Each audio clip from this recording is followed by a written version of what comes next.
Roughness.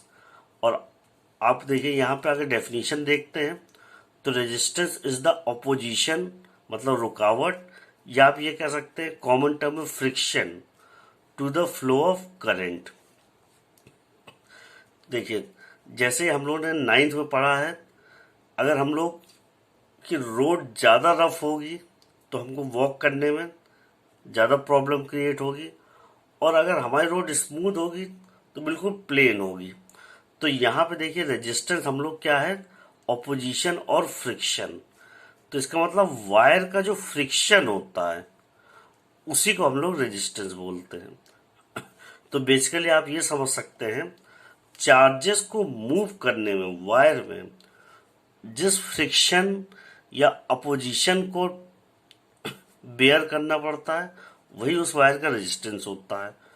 और ये आपका सिंबॉलिक फॉर्म है रेजिस्टेंस का, और ये आपका एक्चुअल रेजिस्टेंस का डायग्राम है, और जो कि आप लैब पे जब वर्क करेंगे तो आपको एक्चुअली रेजिस्टेंस देखने को मिलेगा।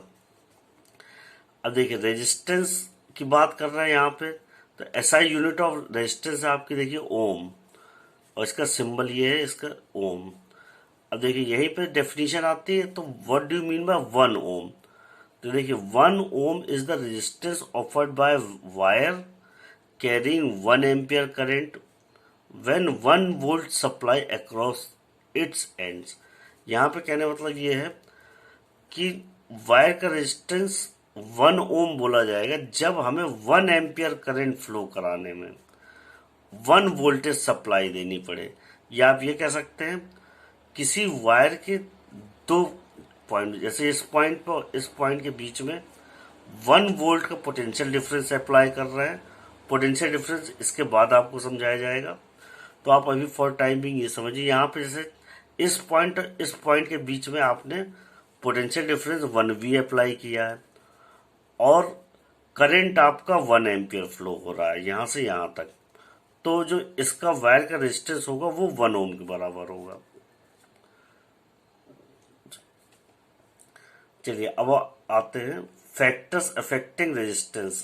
तो देखिए आपने जैसे देखा होगा, हम लोग अपने हाउसेस पे क्या होता है, कॉपर वायर भी यूज करते हैं, एल्यूमिनियम वायर भी यूज करते हैं। तो आपने देखा different types of wire use करते हैं जो डिफरेंट मटेरियल के बने होते हैं। तो हम लोग डिफरेंट टाइप ऑफ मटेरियल्स क्यों यूज करते हैं, क्योंकि उनका रेजिस्टेंस अलग अलग होता है और वो हम लोग अपनी रिक्वायरमेंट के अकॉर्डिंग यूज करते हैं। तो यहाँ पे जो फैक्टर अफेक्टिंग रेजिस्टेंस बताता है कि कोई भी वायर है उसका जो रेजिस्टेंस है वो किस किस कंडीशन में डिपेंड करता है। तो देखिए resistance of a conducting wire जो है यहाँ पे डिपेंड करता है आपका nature of the material of the wire. Nature means कि जो हमारा मटेरियल है वायर का वो कॉपर का बना हुआ है कि एल्यूमिनियम का बना हुआ, एटसेट्रा। और नेचर हम लोग जो पॉइंट आउट करते हैं वो रेजिस्टिविटी से होता है, और रेजिस्टिविटी क्या होता है वो आप अभी आगे पढ़ेंगे। तो देखिए nature of the material of the wire मतलब वायर आपका कॉपर से बना है या एल्यूमिनियम या किसी भी मटेरियल से बना है, तो उसको हम लोग रेजिस्टिविटी के टर्म में बात करते हैं। अब देखिए यहाँ पे length of the wire second point है आपका। तो यहाँ पे लेंथ ऑफ द वायर जो आपका सेकेंड पॉइंट ये शो करता है कि आपके वायर की लेंथ कितनी है उतना ही ज़्यादा आपका रेजिस्टेंस होगा। अब यहाँ पे क्रॉस सेक्शन एरिया देखिए, cross section area of the wire पे भी डिपेंड करता है क्रॉस सेक्शन। अब देखिए यहाँ पे जो रेजिस्टेंस का फॉर्मूला बनता है इन तीनों टर्म के ऊपर, तो आपका बनता है रो एल बाय ए, मतलब row multiply by L upon ए।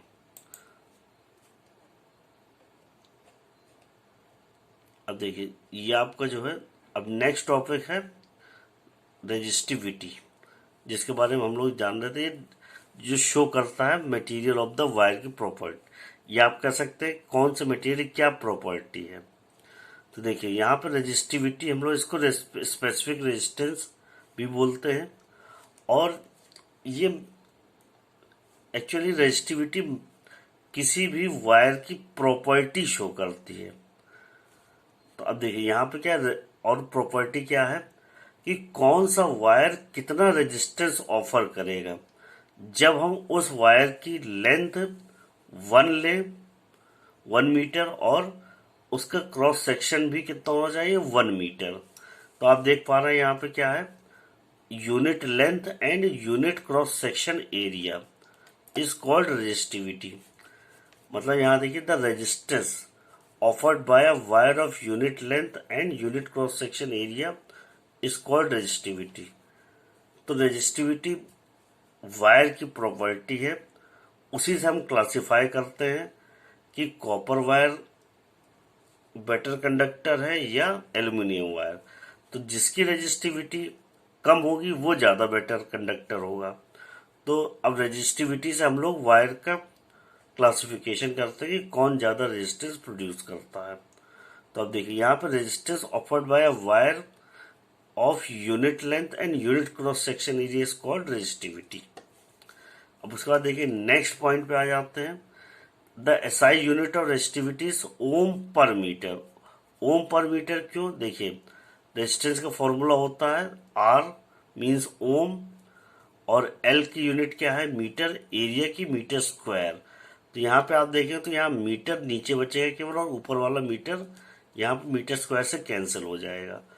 तो अगर आप रेजिस्टिविटी की यूनिट कैलकुलेट करते हैं तो आपका ओम मीटर आएगा, means ohm multiplied by metre.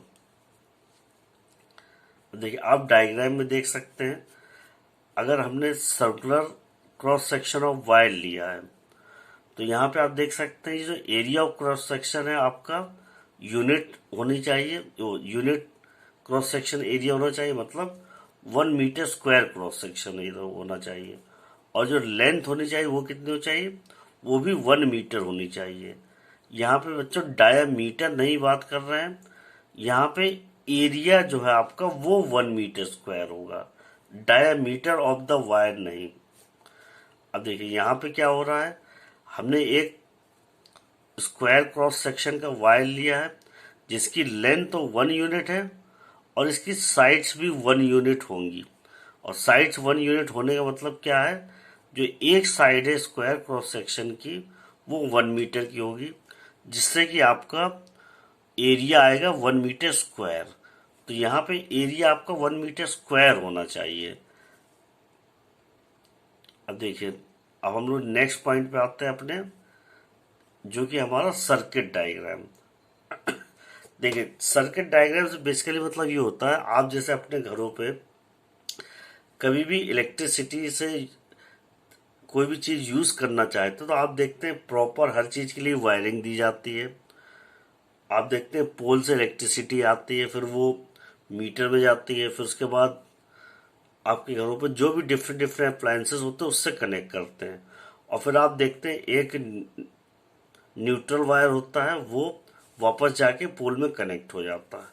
तो अब आप देखते हैं यहाँ पे जो हम लोगों ने आपको मतलब इसमें एक छोटा सा आपको डायग्राम बना के समझाने की कोशिश करी गई। देखिए देखिए जैसे बैटरी क्या होता है, बैटरी यहाँ पावर सप्लाई देती है, और जो हम लोग घर पे बिजली लेते हैं वो हम लोग अपने ये इलेक्ट्रिक पोल से सप्लाई लेते हैं।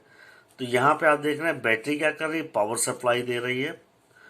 और ये आप देख रहे हैं एक टर्मिनल से यहाँ पे हमारा एक वायर कनेक्टेड है एमीटर से, और ये रजिस्टर, रजिस्टर आपका वो हो सकता है जो भी चीज़ आप यूज़ कर रहे हैं अप्लायंस आपके।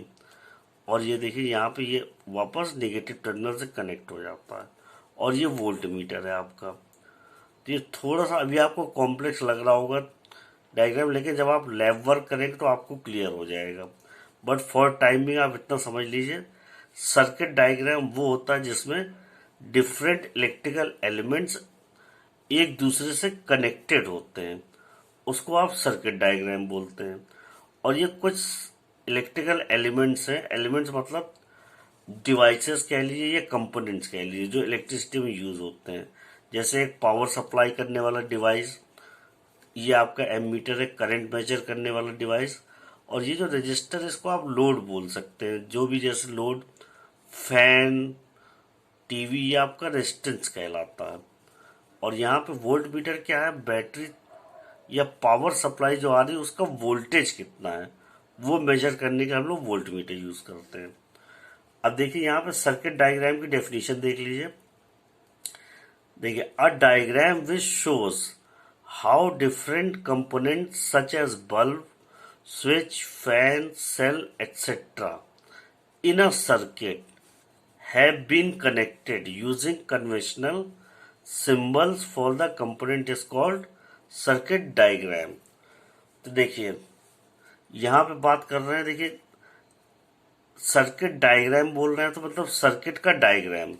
तो देखिए, ये एक डायग्राम होता है जो शो करता है कि हमारे डिफरेंट इलेक्ट्रिकल एलिमेंट्स किसी एक सर्किट में कैसे कनेक्टेड हैं, और हम लोग ये डायरेक्ट उनके सिंबल यूज करके डायग्राम बना के शो करते हैं। तो देखिए, आप इसके नीचे इसका सिंबॉलिक डायग्राम देख सकते हैं।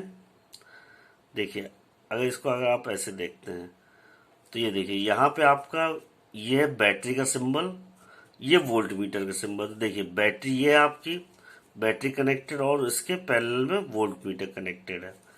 अब देखिए, जैसे आप देख पा रहे हैं, ये वो एम्पियर मीटर आपका करंट मेजर करने के लिए डिवाइस होता है, तो ये एम्पियर का सिंबल है। अब आप देख सकते हैं वोल्ट मीटर और एम्पियर मीटर का जो सिंबल है वो लगभग सेम है। लगभग सेम से डिफरेंस क्या है, वोल्ट मीटर में आपके V लिखा होगा और एम मीटर में आपके A लिखा हुआ मिलेगा। और ये भी आप जब लैब में देखेंगे तो आपको और क्लियर हो जाएगा। और ये रेजिस्टेंस आपका फैन या कुछ भी हो सकता है, या आप ये कह सकते हैं एक सिंपल वायर का भी रेजिस्टेंस हो सकता है। और रेजिस्टेंस आपको ओरिजिनल कैसा दिखाई देता है वो आपको जब रेजिस्टेंस पढ़ा रहे थे तब दिखाया था। और अगर आप देखना चाहें तो ऊपर स्लाइड करके देख सकते हैं। अब देखिए, ये कुछ सिंबल्स हैं जो कि यूज्ड होते हैं इलेक्ट्रिक सर्किट में। मतलब कि हम हर चीज को, जो भी हम अपने घर में डिवाइसेस यूज करते हैं, जो इंजीनियर्स वगैरह होते हैं, उसकी प्रॉपर स्टडी और एनालिसिस करने के लिए वो लोग सिंबल्स यूज करते हैं, ताकि वो डायग्रामेटिकली चीज़ों को अच्छे से एनालिसिस कर सके या उनके बारे में स्टडी कर सकें। तो इसलिए हम लोग को, जैसे फैन हो गया हमारा, कूलर, टीवी, या आप कह सकते हैं सेल, बैटरी, इनके लिए हमें प्रॉपर सिंबल बनाने पड़े जो कि सभी को पता हो। तो देखिए, यहाँ पे कुछ सिंबल्स हैं। आपको इन सिंबल्स में से 4 या 5 सिंबल्स याद होने चाहिए एग्जाम पर्पज से, और जो बचे हुए सिंबल है वो आप लैब वर्क करते हुए सीख जाएंगे। तो कुछ भी, चाहे शुरू के 5 या कुछ भी, आप सिंबल्स याद कर लीजिए। तो अब देखिए, पहला सिंबल है आपका कनेक्टिंग वायर।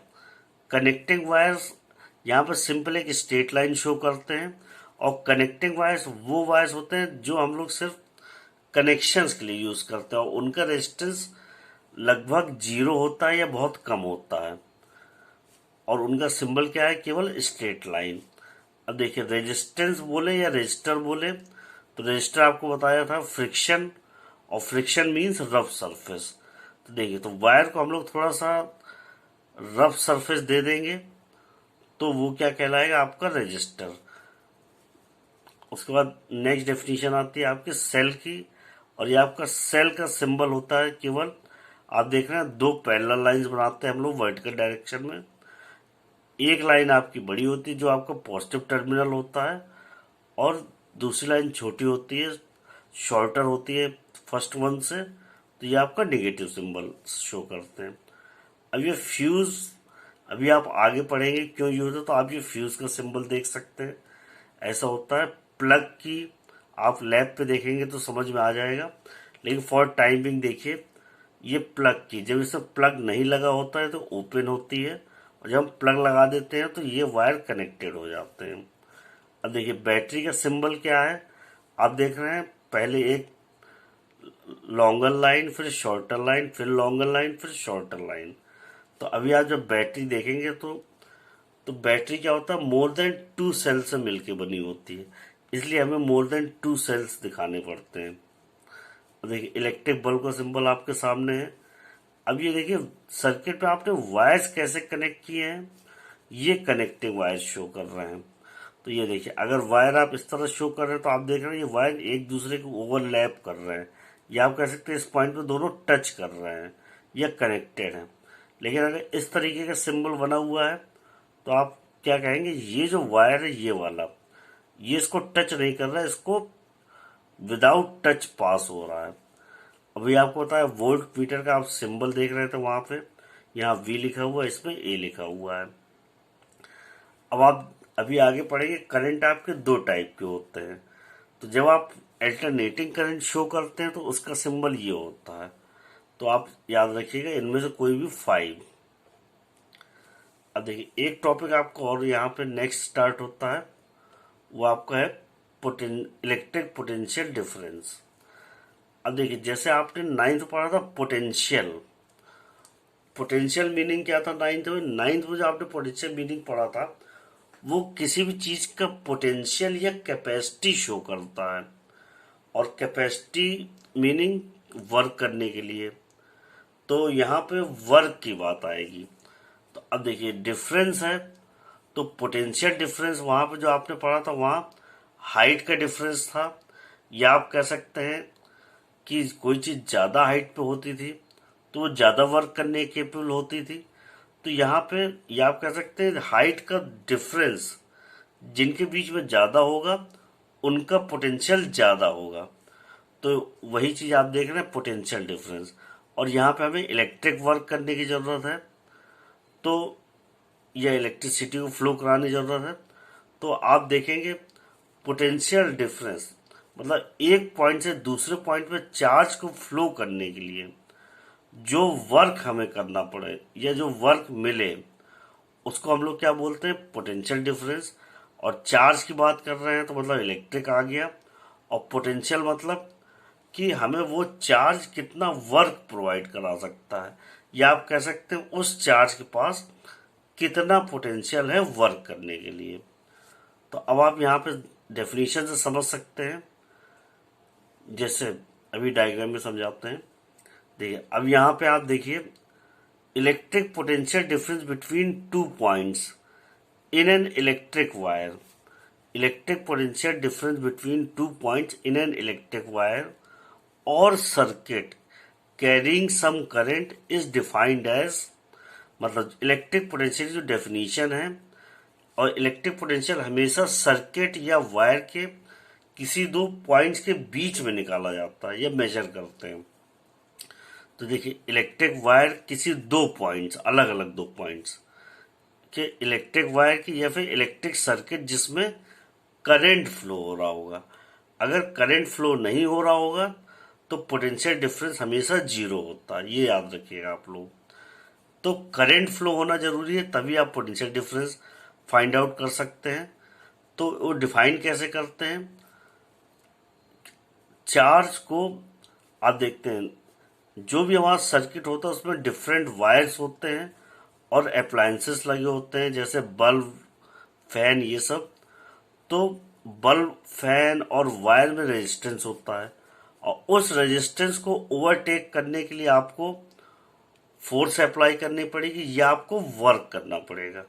तो आप यहाँ पे देख सकते हैं वही जो वर्क होता है रेजिस्टेंस को ओवरटेक करने के लिए चार्ज के पास, तो वो आपका इलेक्ट्रिक पोटेंशियल डिफरेंस होता है। या आप ये कह सकते हैं चार्ज हमारा एक पॉइंट से दूसरे पॉइंट पे जाने के लिए जो वर्क करता है वायर में या इलेक्ट्रिक सर्किट में, तो उसको हम लोग बोलते हैं इलेक्ट्रिक पोटेंशियल डिफरेंस। और बाय डेफिनेशन इसको हम लोग बोल सकते हैं work done in moving a unit charge, मतलब 1 कूलम चार्ज को एक पॉइंट से दूसरे पॉइंट में जाने के लिए रेजिस्टेंस को ओवरटेक करने के लिए जितनी एनर्जी चाहिए होती है, आप कह सकते हैं जितना उसको वर्क करना पड़ेगा, वो आपका होता है इलेक्ट्रिक पोटेंशियल डिफरेंस। तो देखिए एक बार फिर इसको समझेंगे क्योंकि ये इंपॉर्टेंट डेफिनेशन है। देखिए electric potential difference between 2 points in an electric wire और electric circuit carrying some current. तो देखिए यहाँ पे 2 पॉइंट की बात क्यों कर रहे हैं क्योंकि 2 पॉइंट्स आपने देखा वायर है अगर, तो देखिए यहाँ पे आप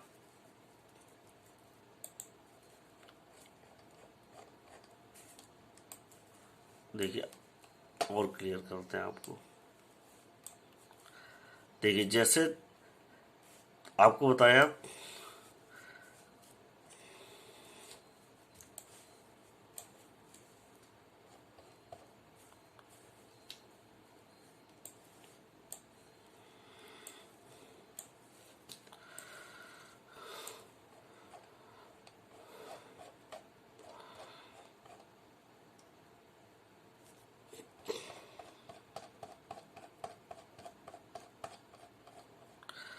देखिए इस सर्किट को ले लेते हैं हम लोग। देखिए जैसे ये आपका रजिस्टर है, जैसे मान लीजिए ये आपका रजिस्टर की जगह अगर ये बल्ब होता तो आप देख रहे हैं इस पॉइंट से इस पॉइंट तक जाने में, यहाँ पे आप देख रहे हैं सिंबॉलिक फॉर्म में अगर आप देखते हैं ये रजिस्टर सपोज कीजिए आपका बल्ब था, तो ये बल्ब का कोई ना कोई रेजिस्टेंस होगा। तो यहाँ पे आप देख पा रहे हैं रजिस्टर में सिंबल फॉर्म में इस तरह शो किया है। तो अब आप देखेंगे अगर चार्ज को किसी इधर इस पॉइंट से इस पॉइंट तक मूव करने के लिए फ्रिक्शन को ओवरटेक करना पड़ेगा, और फ्रिक्शन को ओवरटेक करने के लिए वर्क करना पड़ेगा।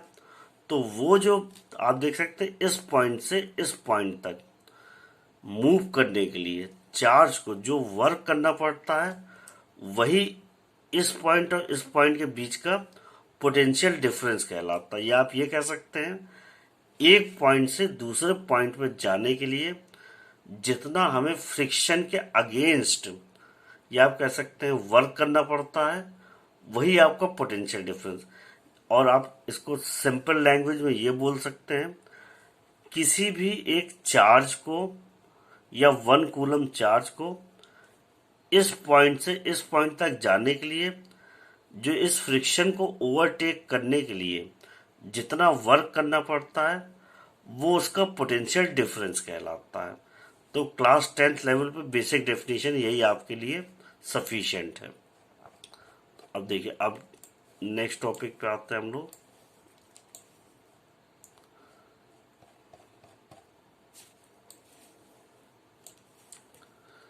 तो देखिए ये था आपको पोटेंशियल। अभी देखिए आप अगर आप डायग्रामेटिकली देखते हैं इसको पोटेंशियल डिफरेंस को, तो देखिए ये बैटरी है। बैटरी आपकी क्या करती है, पावर सप्लाई देती है। पावर मीन्स वर्क करने की कैपेसिटी देती है आपको बैटरी। तो देखिए ये जो इलेक्ट्रॉन्स हम यहाँ पे इलेक्ट्रॉन से शो कर रहे हैं कि देखिए ये इलेक्ट्रॉन सपोज कि यहाँ से फ्लो होकर इस तरीके से यहाँ से आ रहा है। तो आप देखते हैं बैटरी में आपको आइडिया होगा, अगर आइडिया नहीं तो आगे समझ में आ जाएगा कि बैटरी में एक टर्मिनल से इलेक्ट्रॉन्स बैटरी में इनवर्ड फ्लो करते हैं और एक से आउटवर्ड जाते हैं। तो आप देख रहे हैं जब बैटरी से इलेक्ट्रॉन्स आउटवर्ड जा रहे होते हैं तो वो एनर्जी गेन करके बाहर जाते हैं, और